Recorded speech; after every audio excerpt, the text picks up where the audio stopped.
was a bit like our performance last Monday, wasn't it, at Aveley? Wait, we never did go. That was a problem. Anyway, this is a Podful of Saints, number 19 for the season on Tuesday, the 3rd of December, 2024. And let's see who we got here. Well, man, Justin with his ears, trying to get a better reception. Lee Wood. David, what a difference a week makes in football, my friend. Good Lord. And Jake, who, along with Lee, was behind the goal at Maidstone on Saturday. Are you upbeat as well, Jake? Yes, very, very upbeat. Thank you very much. I'm sure Lee's cold entrance there will be staying in the edit and won't be removed. So I'm looking forward to the fans reacting to that. So hello, everyone. Probably going to be the most interesting bit, so why would we want to remove it? Right, before we start on Maidstone, before we start on the appointment of Ian Culverhouse and Paul Bastock,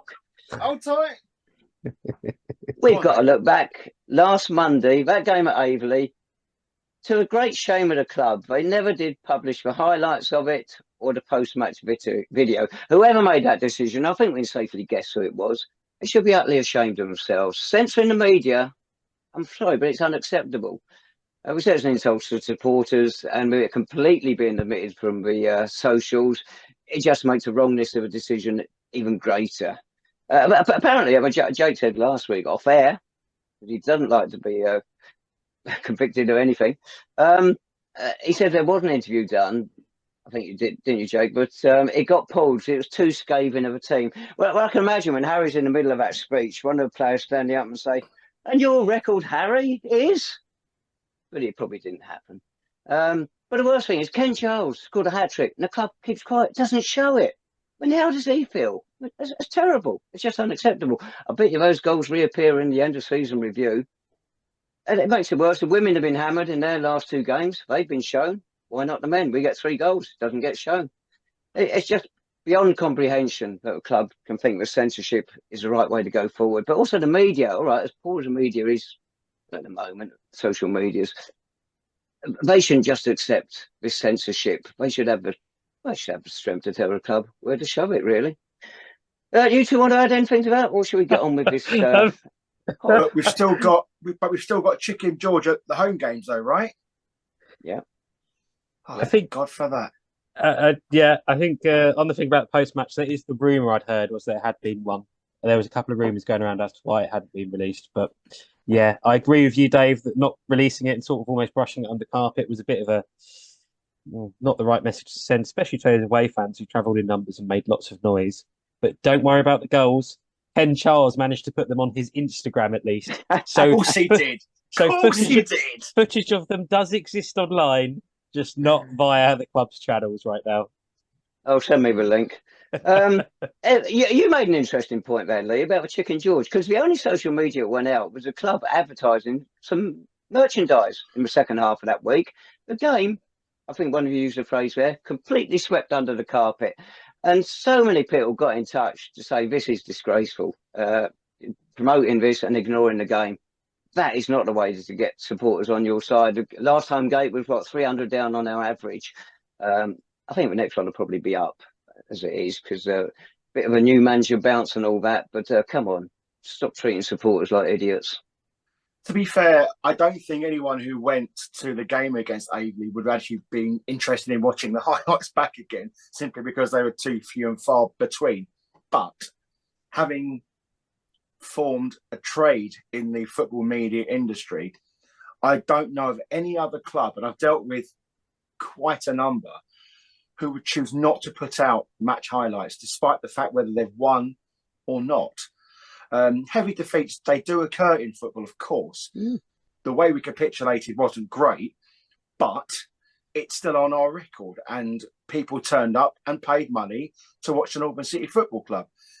Look, I think it's not, derogatory to suggest perhaps the media team it's not their forte. It's not their full-time jobs. It shouldn't be. But look, let's perhaps, as much as we do want to brush that result and that game under the carpet, to not have any highlights at all, let alone the post-match interview from the manager, the then interim, it's bewildering because it is so disparaging. It's amazing how people think they're so arrogant enough they can just get away with doing that. It's not on Tavs, you're right, but I think there is just a carpet sort of blank now between the media team and what they put out in relation to the first team. It's just, yes, of course, you need them to promote the concessions, the chicken and the beer because it makes the club money. But don't forget, the club is here as a football club, first and foremost. You need to give the people who weren't at the game an idea of what everyone's ranting and raving about, how the game unfolded, who played well, who played poorly. That is part and parcel of being a fan of St Albans City or any other club. You have to have the highlights to go because it's what being involved in a football club should be about. So, yeah, for them to pick and choose what games they show highlights of is pretty poor taste. Somebody reminded me of a great quote earlier this week. It said, if you can't accept defeat, don't be in sport. Simple, isn't it? Yeah. Sport's not for you. Right, we're going on to happier times now. Last Thursday, what was that, 28th of November, Ian Culverhouse was appointed manager at St Albans City. 60-year-old, comes with Paul Bastock as his number 2. He's got a good history. What is it? 369 games for Norwich City, a long time in the professional game. It's taken both Kings Lynn and Boston United from National League North into a National League in the past 5.5 years. On paper, it does look a very sound appointment, doesn't it? Go on, check. Oh, we're speechless. It really does, and it's not just promotion as well. They've taken over teams that have been struggling at this level and have done well. And it is a good appointment. I think it's an appointment. I mean, we have to put it in the context of, well, after we recorded last week, Angelo Harrop then got the push, didn't he, from Braintree, about 48 hours later, less than that. And I know there was suddenly a rush of, let's get Angelo in. But there'd always been that just little burbling murmur of Bazza and Culverhouse being interested, which we'd heard first initially on Saturday by some source, not sure who. And it kept getting mentioned throughout the week by other people as well as an option. And I have to say, the reaction on Thursday evening from Saints fans, young and old, new and inexperienced and very experienced, was pretty much universal, very positive as well from fans of his previous clubs as well. And what I like about it is we've gone for experience. We haven't gone for the man who's the fresh, hot thing, the one that, is the young, exciting person. It's two people, it's Ian plus Bazza, very experienced, got a lot of ability, a lot of connections. And I thought you heard that in the post-match interview from Culverhouse. It seems like the common sense appointment, doesn't it, to me, which is brilliant. And it's what we've desperately needed. I guess you back all that up, Lee? Massively. One thing I would like to say is actually kudos to the owners for 2 points here, actually. At no point did I think that they would have the minerals to get rid of David Noble in the way they did. Secondly, also, they identified the need there and they knew that they would need an experienced manager to get us out of this. And they went and got the very, very best person available. We spoke about Nobby's calibre in terms of players, of being a player, etc. Then sort of, that's not quite transferring into the management scene. Ian Culverhouse, goodness me. I mean, he's played at the top level. And that's been transferred, that skill set has been transferred to the managerial scene. He's done fantastically well at Kings Lynn and also Boston. I know there were a few people mentioning his reign at Kettering. Now, I was part of the Kettering media team that was sort of in charge of the programme at that point during his reign. And I would say Kettering at that time, they were a very dysfunctional team. The club was in transition. It didn't really help Ian get a platform in which to build and be successful. So I would definitely take his return at Kettering with a large pinch of salt. Really look at his body of work at Boston and Kings Lynn to really give you an idea just how much of a quality manager we have now at our helm. Bazza is the icing on the cake. Absolutely, because there's one thing that he won't stand for. He knows what this club means to the fans, and he will absolutely, anyone who thinks that, you know, they're going to be in for a nice ride, they're going to have a rude awakening if they get on the wrong end of Bazza. But one thing I would say as well, Tabs, you spoke very eloquently and passionately last week about Harry Wheeler and his role in the club so far this season and his sort of footprint on the team. Why is it you reckon that he has managed to survive the cull so far? Because, you know, he was part of the media shots of him shaking hands with both Culverhouse and Bastock in the week. What do you reckon it is about Harry Wheeler that has made him, given the fact that he's director of football and he took charge of those two very unfortunate games for us a week ago, that he's still at the club here? It is bizarre. You can probably go back to before the current owners taken over, when they were in the background for the season before they took over at the club. And already Harry Wheeler was coming under their radar then. And one of the owners in particular, who's chairman now, has always wanted Harry as manager. And he saw him as manager. When he gave him his chance, just before Ian Anderson came in. And after the first couple of games, which he won, it was a complete disaster. And his record is a player with us. It's 5 reserve team appearances, 4 defeats. Unfortunately for Harry, everything he touches on the playing side at Clarence Park has been a disaster. Behind the scenes, I don't know, maybe he does a good job, but he has an extremely close relationship with at least one of the owners, and that stands him in good stead. Maybe he does give sound advice. We struggle to see it. When I chat to him, which isn't very often nowadays, unfortunately, I always enjoy it. It's good. It's free flowing. But how he survives that coal, I don't know, because you mentioned pedigree of Culverhouse with Bastock as his number 2. Apart from Ian Allison's time at Boreham Wood and the success he's had there, you look at our recent managers, none of them have had success with us, really. Ian had it up and down a bit. His reigns can be looked at favourably in time, no doubt about that. Nobby's won't be in the end. His first spell was okay. Second one was a disaster. John Meeks, that won't be looked at favourably. Graham Golds and James Gray, they got us promoted, so they'll be looked at favourably. But generally, the last 10 or 15 years, no managers have really stood out beyond those I've just mentioned there. These ones could do. Whether Harry had a part in their appointment, he said go for them or whatnot, I don't know. Maybe he did, and that may have strengthened his hand a bit. It was something that we will never know.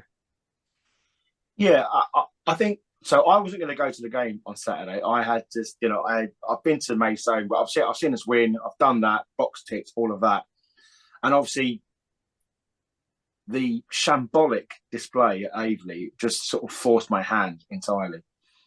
When I heard the news that Culverhouse and Bastock were appointed, I mean, Mrs. Wood thought I was just going insane. She thought I was having some sort of stroke. I was so excited. I was just running around. I was on my phone constantly, just trying to it was so excitable, because I cannot stress to you, newer fans, just how much of a pedigree these two fellas have.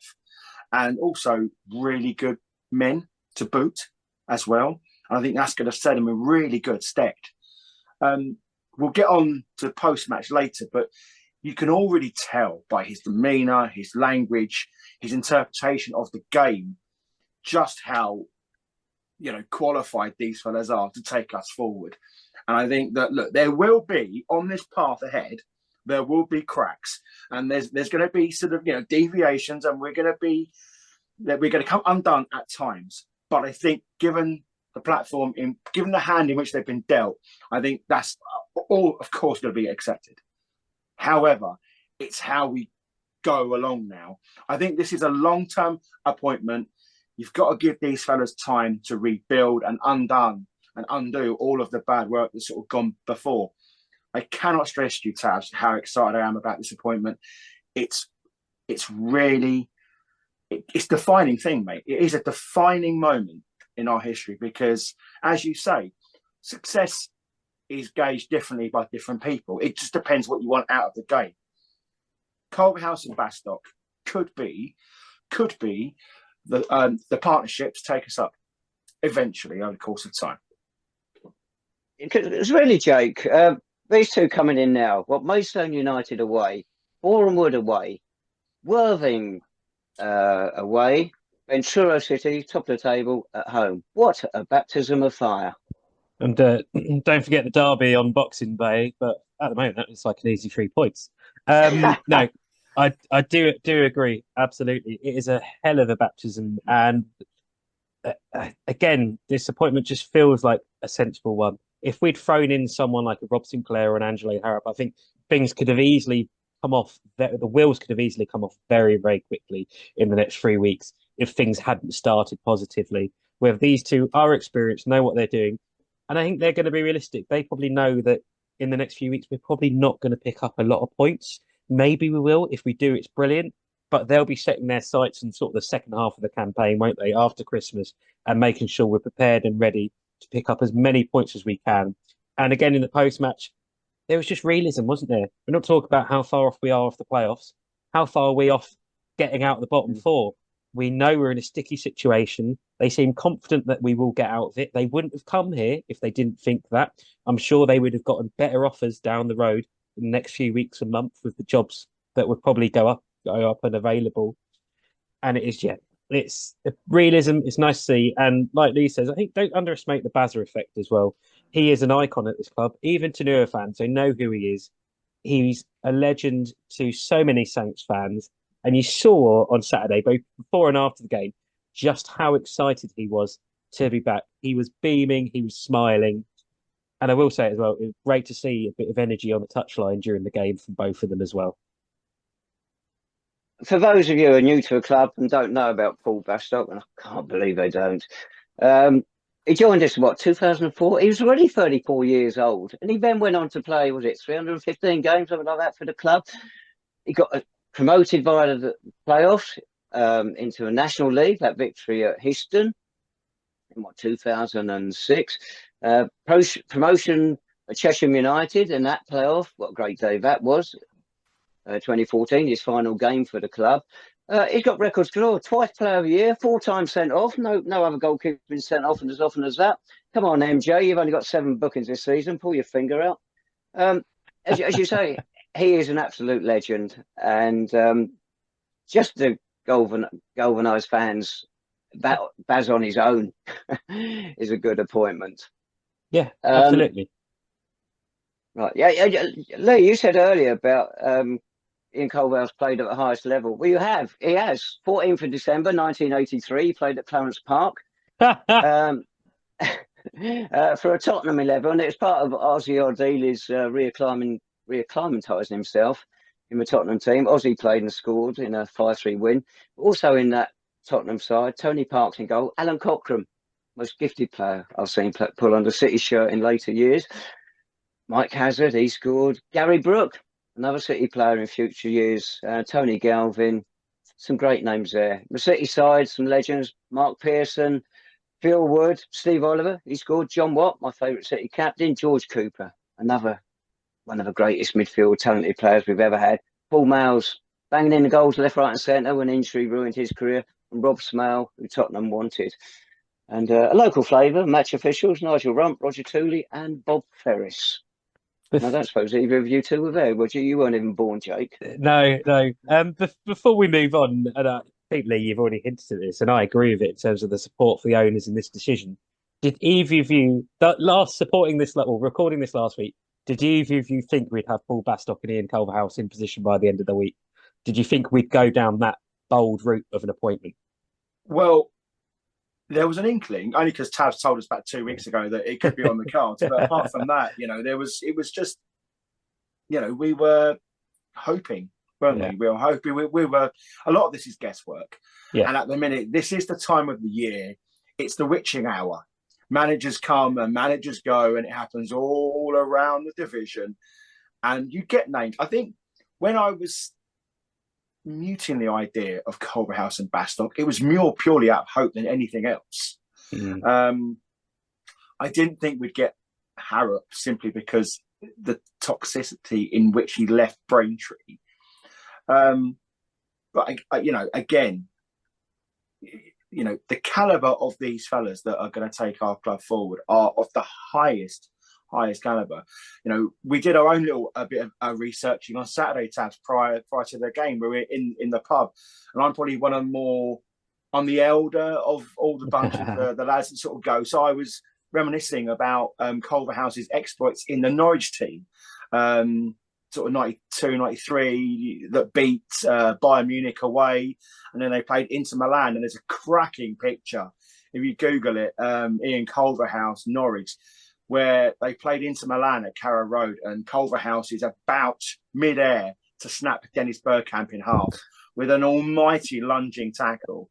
A thing of beauty. Hang it in a Louvre, my friend. But I think top level. I mean, Premiership player, played in the UEFA Cup, really established professional. And I think if he even a little, and you can tell by his managerial record, he knows how he wants the game to be played, and he gets success in doing it as well, which I think is fundamentally a key thing. To have that translation between your skill set and quality as a player into managerial side, but not only that, having that then transfer to the players you have at your disposal. Very, very astute. He's already identified quite a number of things. That's just from having one training session and one game. Thankfully, now we've got a whole week where we're training 3 times, and the relationship he's going to build with our players is only going to get more established, it's going to get stronger, and it's going to get better. You talk about the players there. It was disappointing in the interview. The question wasn't put to him. You've got that squad here. People think it's a decent squad. We haven't had a good manager in charge of it. You're now going to be in charge of it. Do you envisage bringing any players in? It's an obvious question to a new manager, and unfortunately, it wasn't put to him. But you would have thought he'd had that conversation with the owners when he took the job, and they must have said, yes, you'll be given some leeway to change that squad. You've got to be. I thought one thing which could possibly hinder them taking over, and it's not a football matter. Just the getting to Clarence Park. I think Bazza still lives in Boston, which is a fair old travel. It's 2 or 3 times a week, or even more. Then getting down to where we've got to go for away games. I'm not sure where Ian Culverhouse lives. He was born in Bishop Stortford. I believe he's still got relatives there and can stay with them a couple of nights a week and whatnot. And maybe that's the way he'll get round it. But anyway, that obviously was not a problem in the end. No, I remember speaking to Steve Eames when Bastock was here as a player, and obviously he was still up in the Boston area. So, and I think sometimes how they got around it is that he would train on Thursdays as opposed to the Tuesdays. He would never do 2. So Tuesdays would always be about fitness, getting up to sort of shape, and then Thursdays would be more sort of tactics and shape and stuff like that. And he would sort of come down for the Thursdays or whatever it may be, because normally Tuesdays would be playing as well. So I don't know whether that is the case now, but there's always ways around it, and sometimes there's not as much sort of pressure on a number 2 as what he was if he was a player, for example. But trust me, do not question this man's love for the club here. He will move heaven and earth to do everything he can. And I almost like to sort of think that he brought Culverhouse along for the ride as well. I think Bazza is probably, our biggest salesman, because the fact is he loves the club. He loves the fans. You could tell that by as Jake said on Saturday. It's going to be a ride. It's going to be a rough one, but it's going to be a good one as well at times. So, strap in, because I'm looking forward to it. Well, I hadn't seen Baz for 10 years and saw him before the game, got a hug, shook hands, and I'm hoping it'll recover in time for next week's game. It's great, and you can see the supporters have known him all that time, as you mentioned. They love him. Right, let's move on to Saturday at Gallagher Stadium. A 1-1 draw, a creditable 1-1 draw. No 2 ways about that. Especially from a goal down. But the character has come back from a goal down against the Maidstone side that's starting to get their act together. Their away form was better than their home form. That was excellent. Come on to my opinion of the actual performance in a minute. But before the game, straight away he's in. He dropped Alfie Payne. He's dropped Phil Chinadu. Brought in Lewis Michio and Matt Lynch. Both got booked. Lynch is fourth in 4 appearances. I thought Michio was very unlucky to get a booking. That was not a great decision. So straight away, wasn't afraid to make changes. Not, I'll have a look at this side, see what they can do. He knew what he wanted. And yeah, first half, it was flat, wasn't it? Both sides, they had the better of it. And we just grew into the game. And it was like last year, wasn't it? The second half, first bit of that second half, just like last year, we're on top, build into a goal. What a cracking goal. Joe Sulu cross, powerful header by Ken Charles, which you can just about see at the start of this podcast. I'm sorry it gets obliterated by people chucking their arms up in the air. Why they just can't sit there and say, well done, lads, I don't know. After that, though, full credit to the defence. They were under so much pressure, but they blocked chance after chance. And Michael Jackson, he's not a bad player either. Michael Johnson, a couple of good saves in either half, but he receives, I thought, really good protection throughout that game. Go on, Lee. Oh, go on, Lee. Yeah, you spot on, Tabs. I have to say, just the excitement of the Culverhouse Bastock effect. The first 10 minutes were just an absolute blur. I had some sort of out-of-body experience. We were just chanting and making noise. First half wasn't great, was it? But I think we just set our stall out just to be stable and not try not to concede and immediately put ourselves on the back foot. A few chances first half, but again, you can see they were growing into the game. They knew they had to sort of hit the ground running early.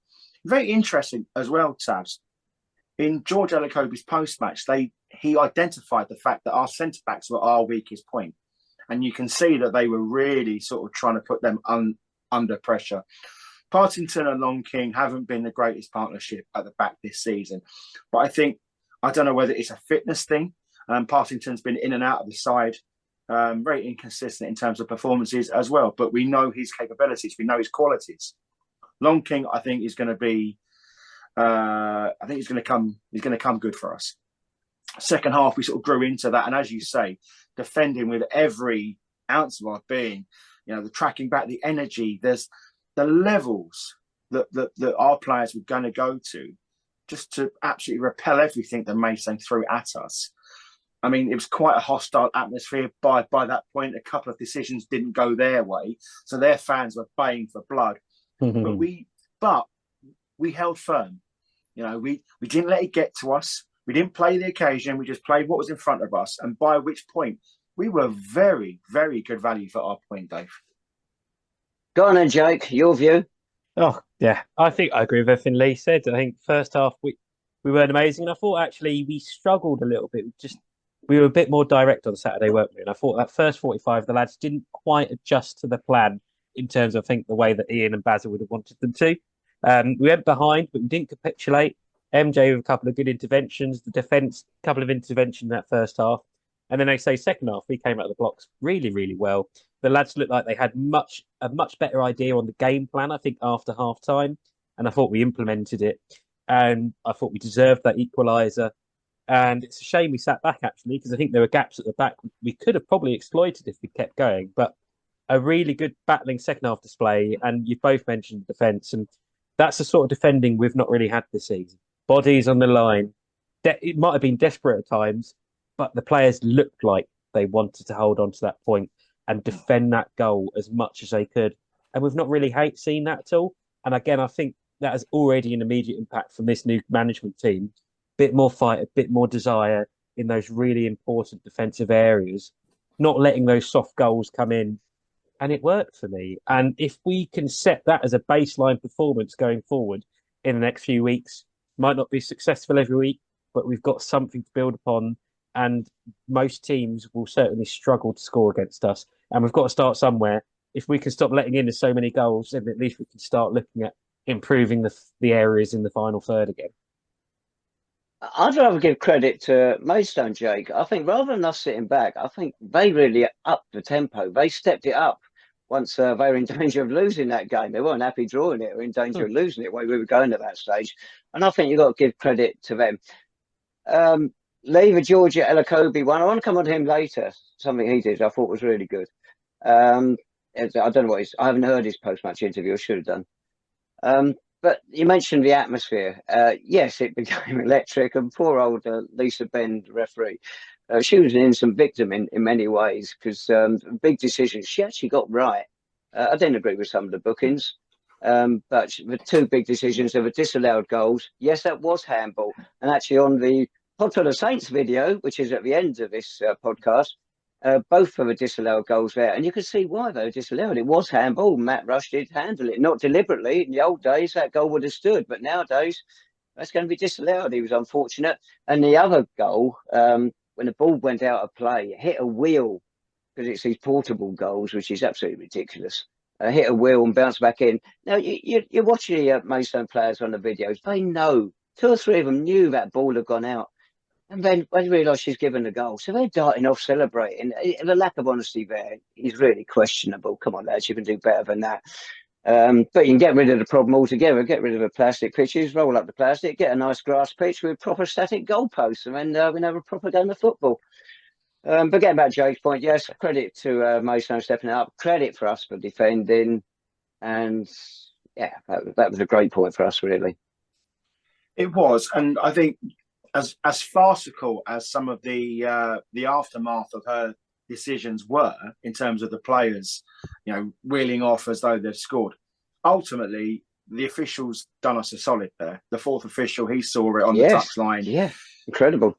I mean, the fact he even got as far as the fourth official, the linesman couldn't see it. But look, the fact is, the right outcomes, it was justified. It was they were the right decisions. We got there in the end.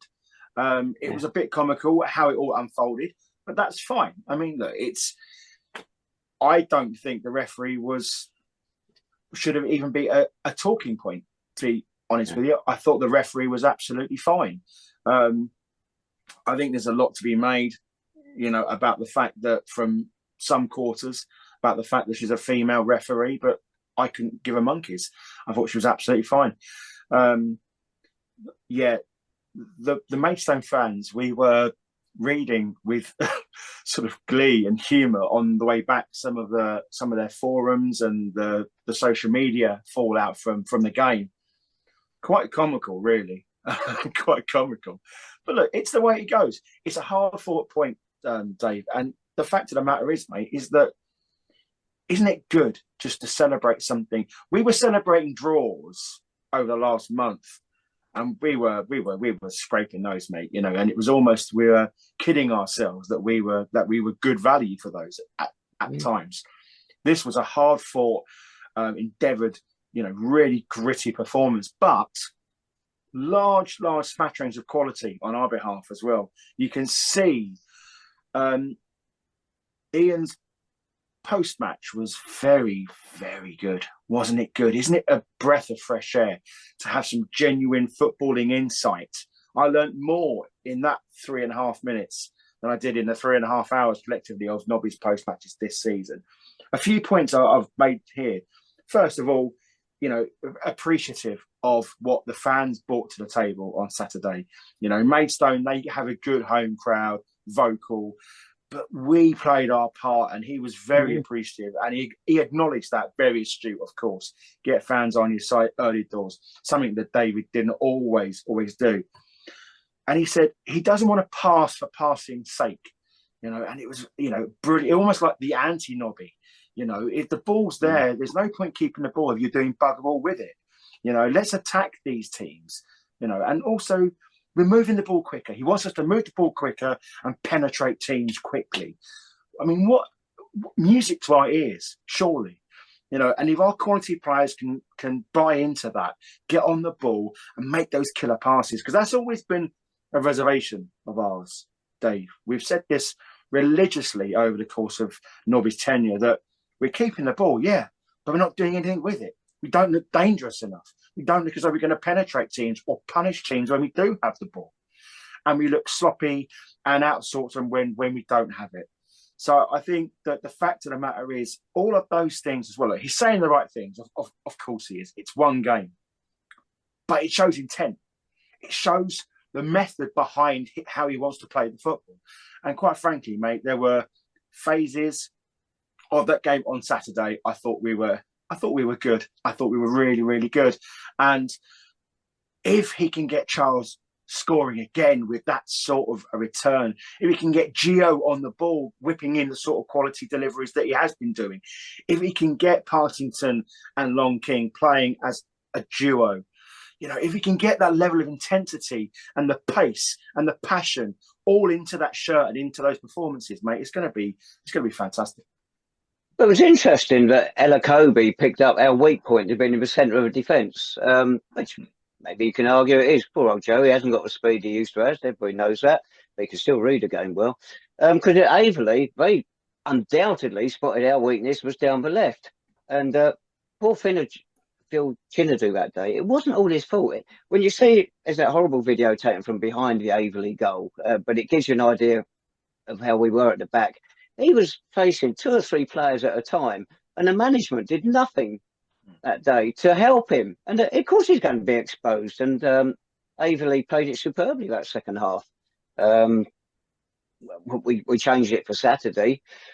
And hopefully that's what we can expect from this management team now. They are reactive, and hopefully they'll be able to enforce it our way onto opposition rather than us reacting to opposition way they go. You say about being a more attack-minded, keeping the ball, but doing it further forward at speed.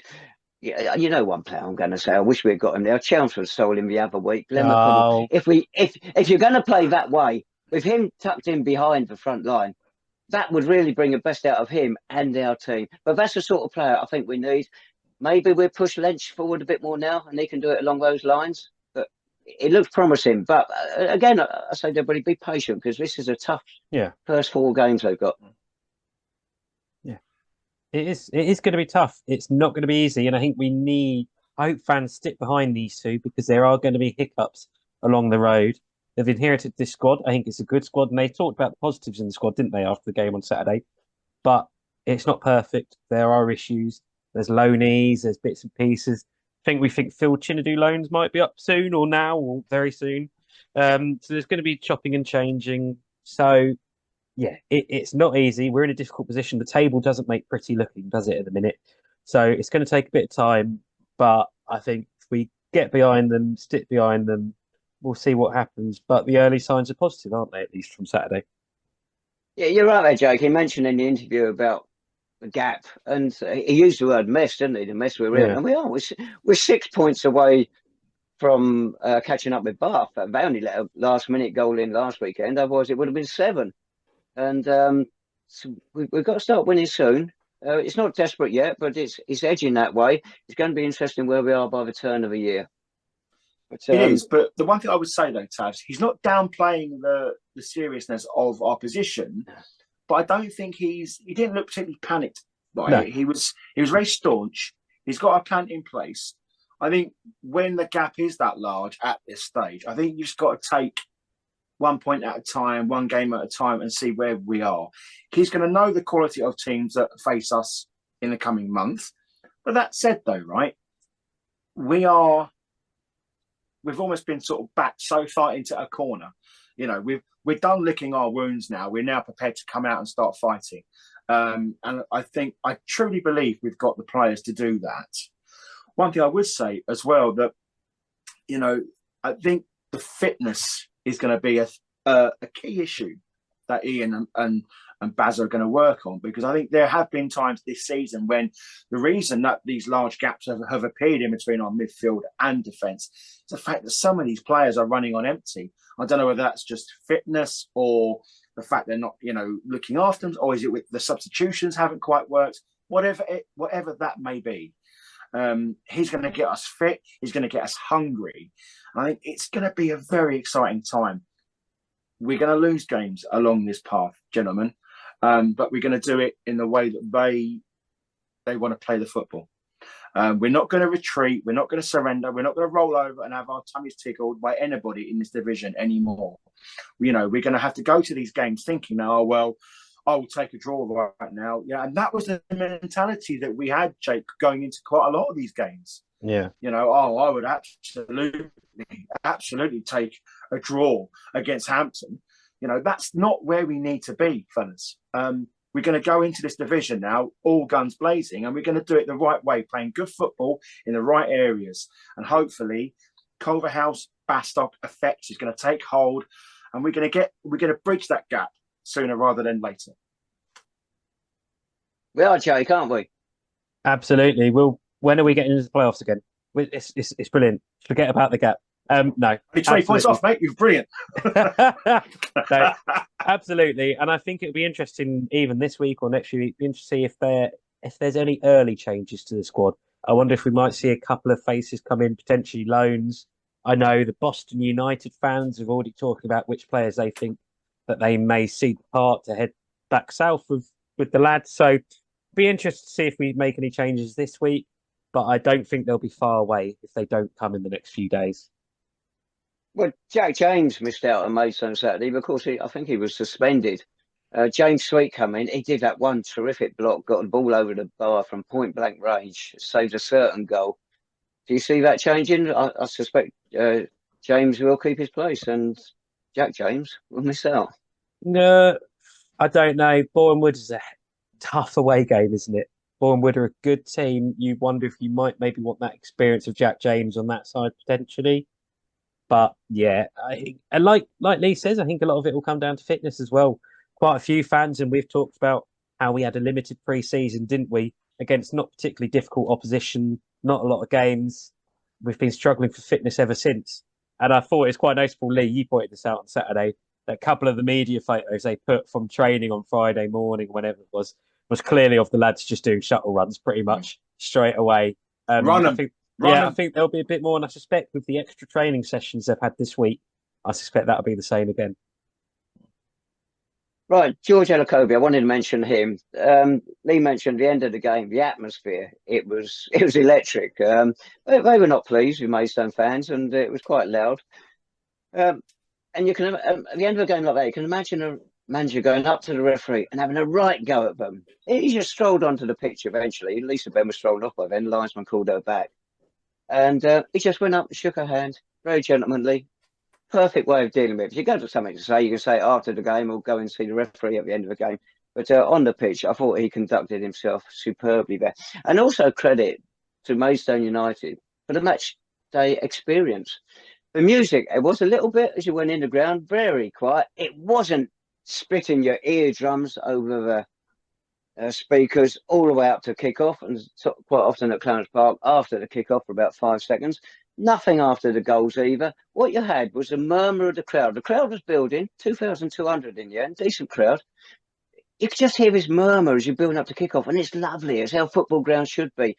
Then about 15, 20 minutes to kick-off, their lot in the big stand started chanting, and the atmosphere was growing and growing. We had great support. They were really good. There was an unsavoury incident. There's two sides to that story, but our support during the game was superb. The lads did well.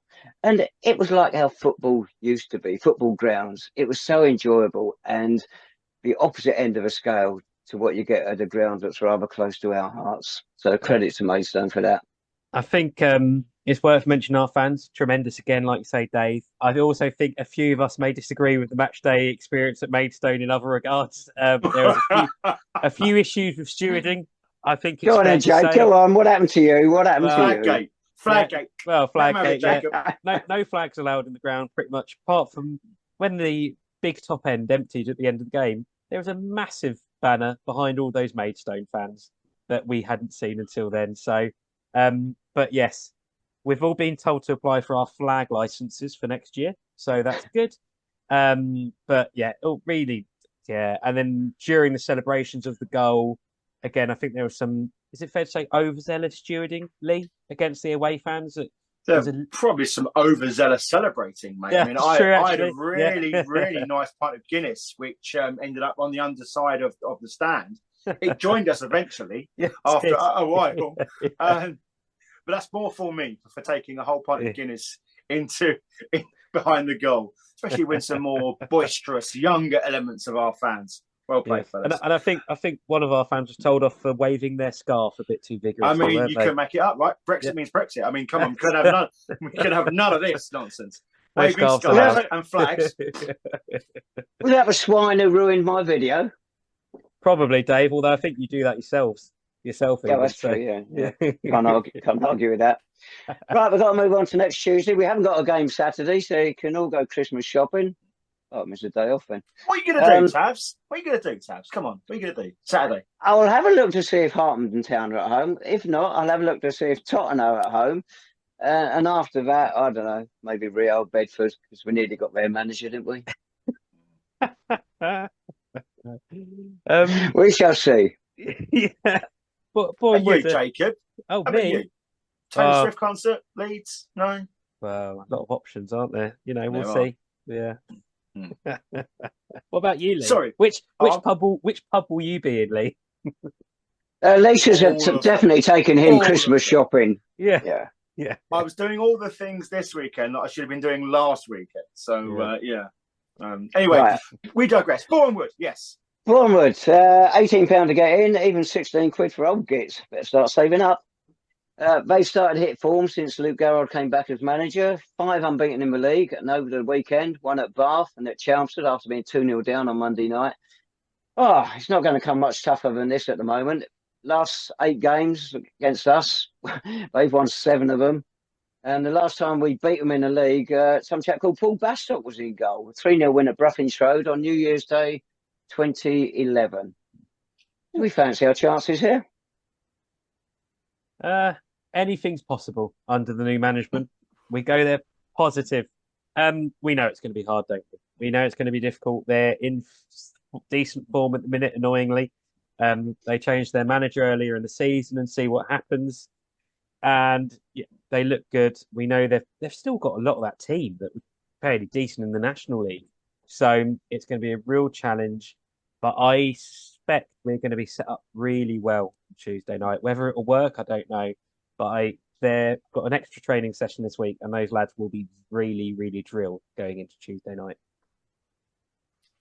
It's funny, there's no ex-City players in the Wood squads, but we've got a couple. Anyway, sorry, Lee. No, I was just going to say, Touch, I think that you spoke there about the quality of their players. And I think you're right. You look at the Sagafs in the middle, he's running the show.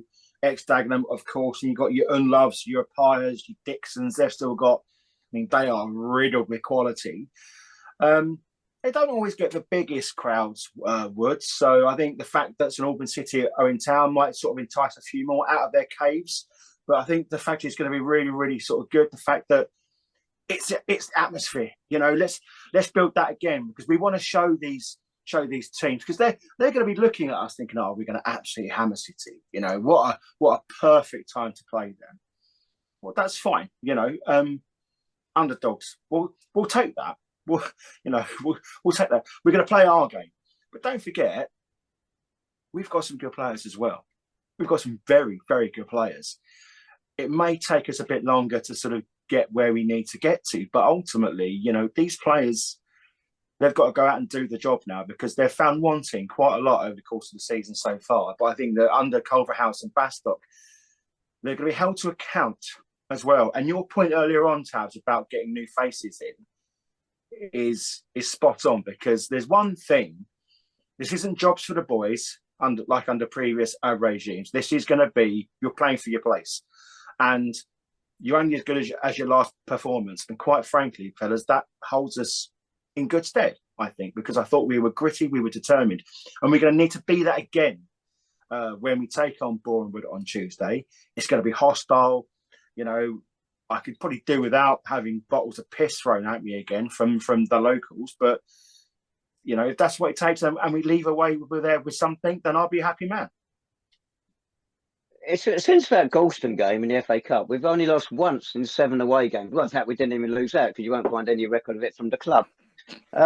So we go there in pretty good form on our travels. It seems to suit us. Suits us far better than playing down the park, funny enough. You got any trepidation about it, Jake? No, it'd be easy, wouldn't it? No, there's trepidation, of course. It's never a fun place to go to. Our last game there wasn't exactly enjoyable, was it, in the FA Cup? So the whole experience, not just on the pitch.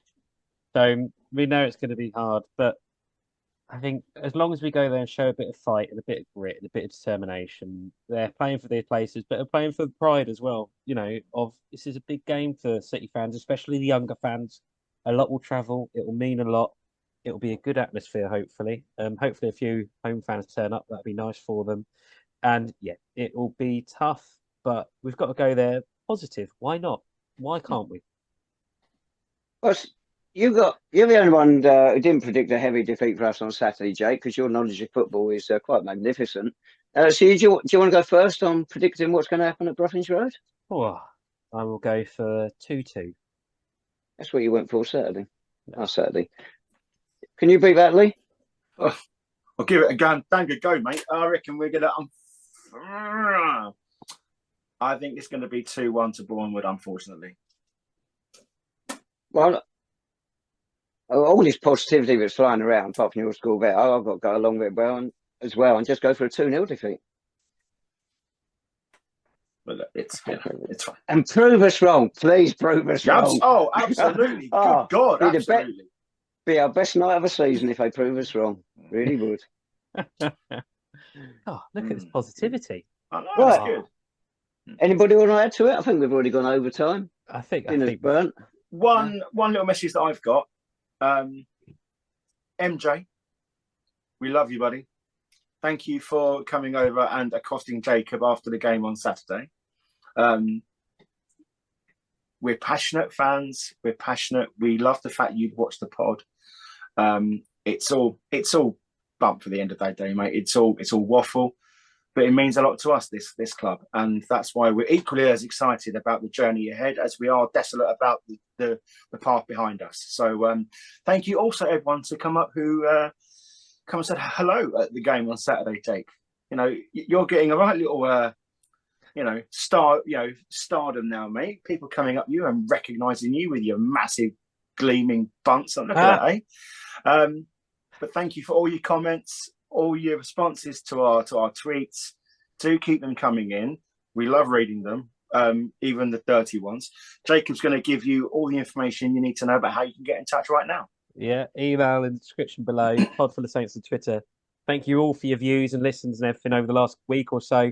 Really, really appreciate it. Really appreciate the comments and the engagement and putting up with us, and also the likes from everyone inside and outside the club that gave us some following on Twitter over the weekend. So really appreciate it.